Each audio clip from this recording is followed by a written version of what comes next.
अस्सलाम वालेकुम students. Chapter 2 का नेक्स्ट टॉपिक है वेरिएबल टाइप्स एंड कॉन्स्टेंट्स।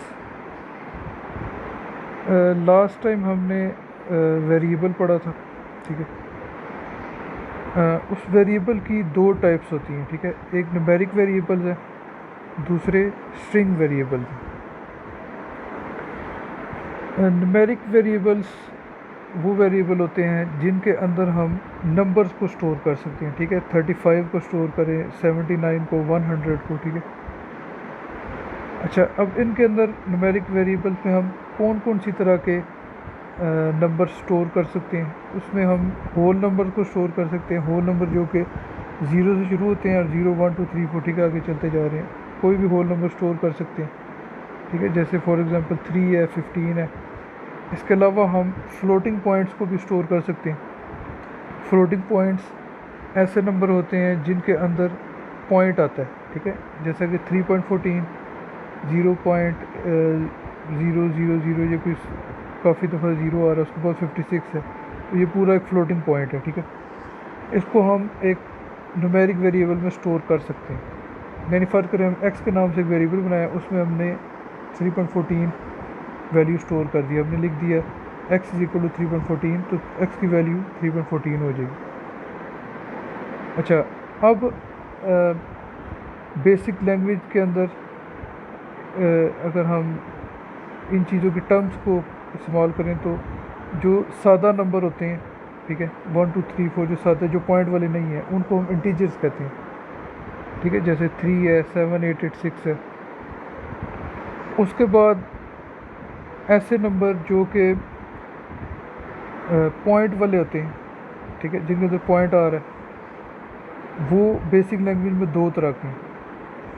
एक पॉइंट वाले नंबर्स वो हैं जिनके अंदर टोटल 6 सिग्निफिकेंट फिगर्स होते हैं, ठीक है। जैसे कि 0.1 2 3 4 5 6, बस इससे ज़्यादा नहीं। इनको हम सिंगल प्रेसिशन कहते हैं, ठीक है। और अगर हम एक इंटीजर हम क्या करते हैं, हम एक वेरिएबल के अंदर कोई नंबर अगर हम ऐसे स्टोर कर दें, हम ये बताएं ना कि ये वेरिएबल कौन सा न्यूमेरिक वेरिएबल है, अगर ये हम डिक्लेयर ना करें, यानी कि हम उसका जो वेरिएबल का नाम हम लिखा है, हमने जब उस वेरिएबल का नाम लिखा है, तो उसमें हमने कोई उसके साथ परसेंटेज का साइन या कोई साइन नहीं डाला जो एंड पे डालना होता है, जिससे हम डिक्लेयर करते हैं कि ये इस तरह का वेरिएबल। अगर हम ना करें तो वो ऑटोमेटिकली कंप्यूटर जो है वो क्या करता है कि उस वेरिएबल को सिंगल प्रेसिशन वेरिएबल बना देता है, ठीक है। अच्छा, अब उसके बाद होता है double precision variable. Double precision variable जो है, इसके अंदर 6 से ज़्यादा सिग्निफिकेंट फिगर्स को हम स्टोर कर सकते हैं, ठीक है। यानी कि जो पॉइंट के आगे लंबे लंबे ज़्यादा नंबर वाले जो मतलब है कि नंबर्स हैं, ठीक है, उनको इसमें स्टोर किया जाएगा डबल प्रेसिशन। अब इसकी एग्जांपल 0.1 2 3 4 5 6 7 8 9, ठीक है, इस तरह के जो नंबर हैं 6 से ज़्यादा वाले। अच्छा, अब अगर हम क्या करते हैं कि एक न्यूमेरिक वेरिएबल को दूसरी न्यूमेरिक वेरिएबल की टाइप के अंदर अगर कन्वर्ट करें, यानी कि हम अगर फ़र्ज़ करें एक इंटीजर है 37 लिखा हुआ है, उसको हम अगर कन्वर्ट करके सिंगल प्रेसिशन वेरिएबल बना देते हैं, जो कि हम कर सकते हैं प्रोग्रामिंग। अगर हम ऐसा करें तो उस दौरान हमें जो है वो काफ़ी मुख्तात रहना चाहिए, ठीक है, उस काम को ध्यान से करना चाहिए, क्योंकि अगर हम उसको ध्यान से नहीं करेंगे तो ऐसा हो सकता है कि हमारा डाटा लॉस हो जाए, ठीक है, डाटा ख़राब हो जाए। तो कन्वर्जन्स को जो है वो हमें एहतियात से करना चाहिए। अच्छा, उसके बाद नेक्स्ट जो है दूसरी टाइप, वो है स्ट्रिंग वेरिएबल्स। स्ट्रिंग वेरिएबल्स ऐसे वेरिएबल होते हैं जिनके अंदर हम स्ट्रिंग्स को स्टोर करते हैं, ठीक है। स्ट्रिंग क्या होती है? स्ट्रिंग सीक्वेंस ऑफ करैक्टर्स है, ठीक है। यानी कि ये इसके अंदर मुख्तलिफ़ तरह के हिस्से होते हैं जो कि नॉर्मली ABC वाले होंगे, ठीक है, और ABC के साथ नंबर्स वाले भी हो सकते हैं, ठीक है। इस तरह के यानी कि करैक्टर्स होते हैं, और इनको हम डबल कोट्स के दरमियान में लिखते हैं, ठीक है। ये पक्का रूल है कि इनको हमने हमेशा कोटेशन मार्क्स के अंदर लिखना होता है, ठीक है। जो डबल कोट्स होते हैं, कोटेशन मार्क, इनके अंदर इनको लिखा जाता है, ठीक है। तो इस चीज़ को हम स्ट्रिंग कहते हैं, और इस स्ट्रिंग को हम स्ट्रिंग वेरिएबल में स्टोर करते हैं। जैसे मिसाल है कि मैं एक स्ट्रिंग लिखता हूँ डबल कोट्स के अंदर, पाकिस्तान इज़ माई मदरलैंड, ठीक है, ये एक स्ट्रिंग है।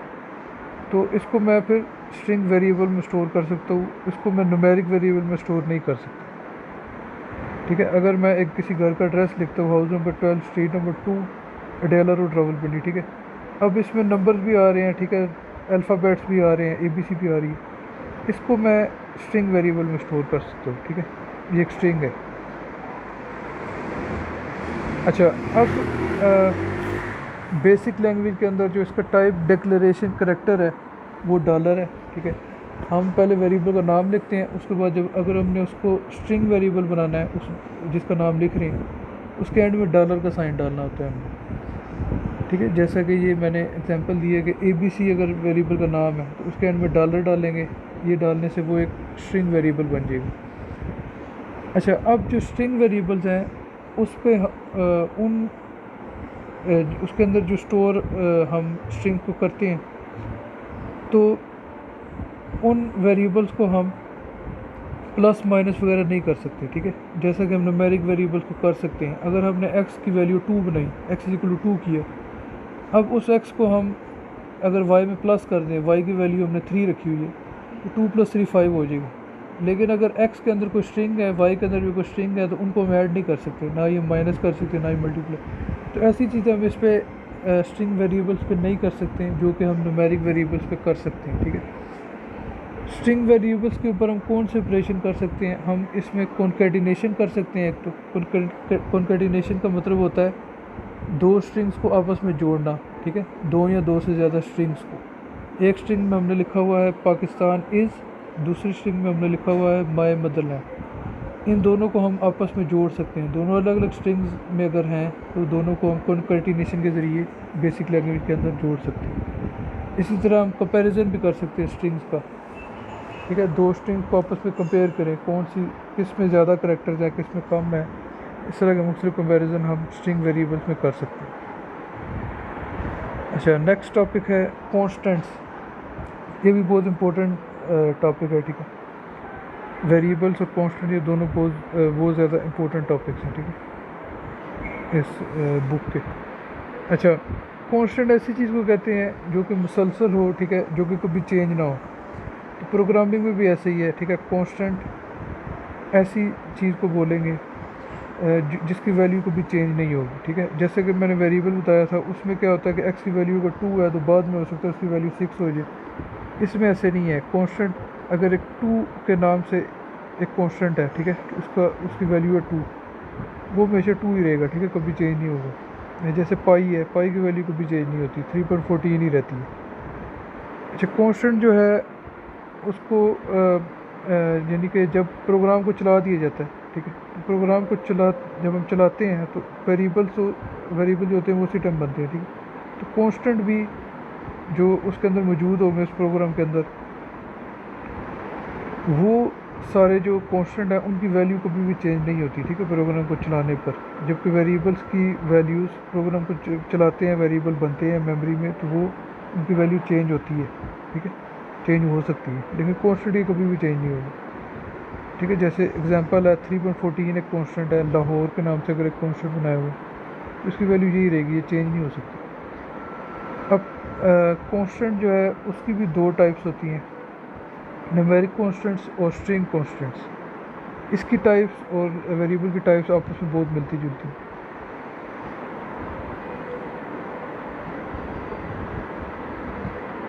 अच्छा, न्यूमेरिक कांस्टेंट जो है इनके अंदर जो है वो न्यूमेरिक वैल्यूज़ होती हैं, ठीक है, नंबरों वाली वैल्यूज़ होंगी। जैसे फ़र्ज करें 37, 4, 3.14, ठीक है, सर। न्यूमेरिक कांस्टेंट्स की मुख्तलिफ टाइप्स हैं। पहली टाइप है इंटीजर्स। इंटीजर्स में सिंपल नंबर्स होंगे जिनमें पॉइंट नहीं होता, ठीक है, 3 है, 15 है, 49 है। अच्छा, उसके बाद है सिंगल प्रेसिशन। अच्छा, सिंगल प्रेसिशन के जो कांस्टेंट है ये वो कांस्टेंट है जिनके अंदर पॉइंट की वैल्यू आती है, ठीक है, लेकिन इनकी एक लिमिट होती है, ये ज़्यादा लंबे नहीं हो सकते। और इसके अलावा जब हम एक कांस्टेंट बनाते हैं अगर उसकी हम कोई टाइप ना बताएं तो ऑटोमेटिकली वो क्या करता है कि सिंगल प्रेसिशन में ही उसको बनाता है, ठीक है, यानी कि वेरिएबल में डिफ़ॉल्ट जो है वो सिंगल प्रेसिशन होता है। लेकिन कांस्टेंट में क्योंकि हमें टाइप डिक्लेरेशन को बताने की ज़रूरत नहीं होती, क्योंकि उसको हम डायरेक्ट ही लिखते ही या तो सिंगल प्रेसिशन की शक्ल में या डबल प्रेसिशन की शक्ल में, ठीक है। तो इसमें वो इस चीज़ का प्रॉब्लम नहीं है, हम डायरेक्ट जिसमें लिखते हैं वो वही बन जाता है। अगर इंटीजर 15 लिखेंगे तो वो इंटीजर ही है, क्योंकि उसमें पॉइंट नहीं है, कंप्यूटर उसको समझ जाता है। अच्छा, अब ये जो सिंगल प्रेसिशन वाला कांस्टेंट है, इसके 7 डिजिट हो सकते हैं, ठीक है, 7 डिजिट्स, लेकिन उसमें से 6 को एक्यूरेट माना जाएगा, ठीक है। एक जो है ना वो उसका डाउटफुल होता है, उसको नहीं माना जाता, यानी 0.1 2 3 4 5 6 यहाँ तक इसको एक्यूरेट माना जाएगा, ठीक है। अगर एंड पे हम 7 भी लिख दें तो 7 डाउटफुल है, उसको नहीं माना जाता। फिर जो डबल प्रिसिशन कॉन्स्टेंट्स हैं उनमें हम मैक्सिमम ज़्यादा से ज़्यादा 17 डिजिट स्टोर कर सकते हैं, ठीक है, इससे ज़्यादा नहीं कर सकते। स्टोर हम 17 करेंगे, लेकिन जब स्क्रीन पे उसको प्रिंट करेंगे, ठीक है, स्क्रीन पे आउटपुट करेंगे तो हमें 16 डिजिट्स प्रिंट हुए हुए मिलेंगे, ठीक है। प्रिंट 16 होते हैं, लेकिन हम उसमें लिख 17 सकते हैं, ठीक है, ये इसकी लिमिट है। जैसे एग्जांपल आ गई 0.1 2 3 4 5 6 7 8 9, ठीक है, ये क्या है, ये डबल प्रिसिशन कांस्टेंट है। अच्छा, अब जो सिंगल प्रिसिशन कांस्टेंट्स हैं इसकी कुछ प्रॉपर्टीज़ हैं। इसमें एक पहला पॉइंट तो ये है कि ये इसमें 7 या इससे कम डिजिट्स हो सकते हैं, ठीक है। जैसे मैंने पहले भी बताया कि ज़्यादा से ज़्यादा 7 डिजिट्स इसमें हम डाल सकते हैं।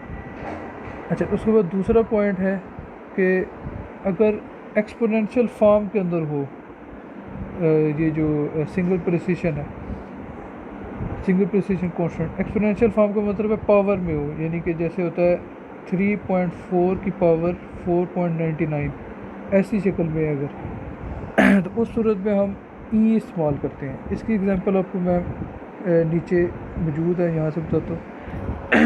अगर हमने लिखा है -3.15 की पावर -04, उसको हम इस तरह से लिखेंगे, ठीक है, -3.15 आगे ई लिख के फिर -04, ई के बाद जो चीज़ है वो उसकी पावर है, ठीक है, -04 जो वो -3.15 की पावर है, ठीक है। इस तरह से ई के ज़रिए हम पावर को लिखते हैं।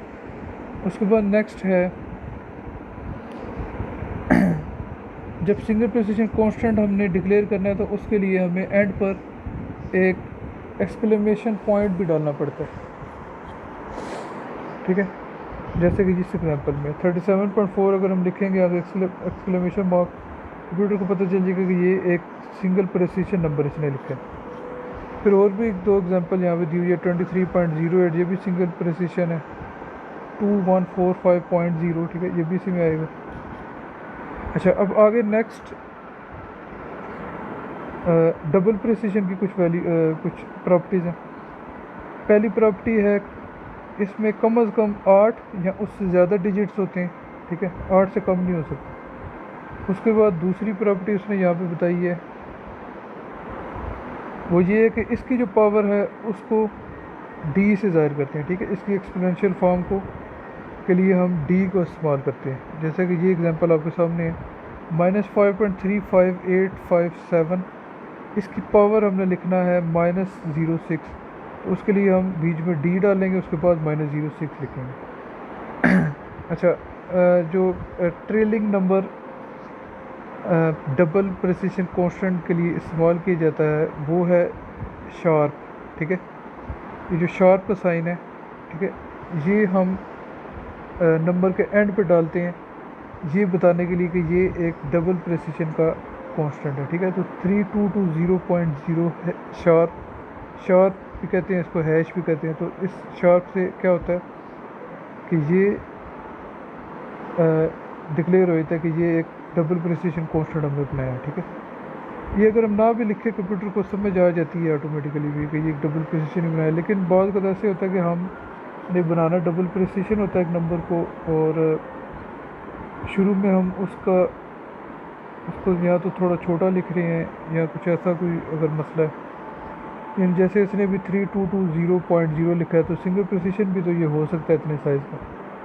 तो लेकिन हमने इसको बनाना डबल प्रिसिशन था, तो फिर हमें शार्प लिखना पड़ेगा आगे, ताकि कंप्यूटर को पता चले कि हम डबल प्रिसिशन बना रहे हैं।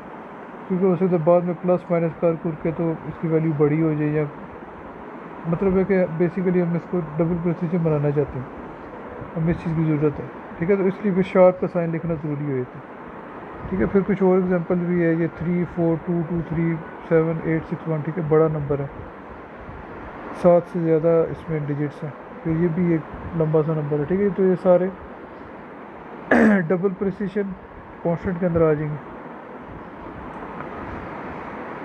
ठीक है, तो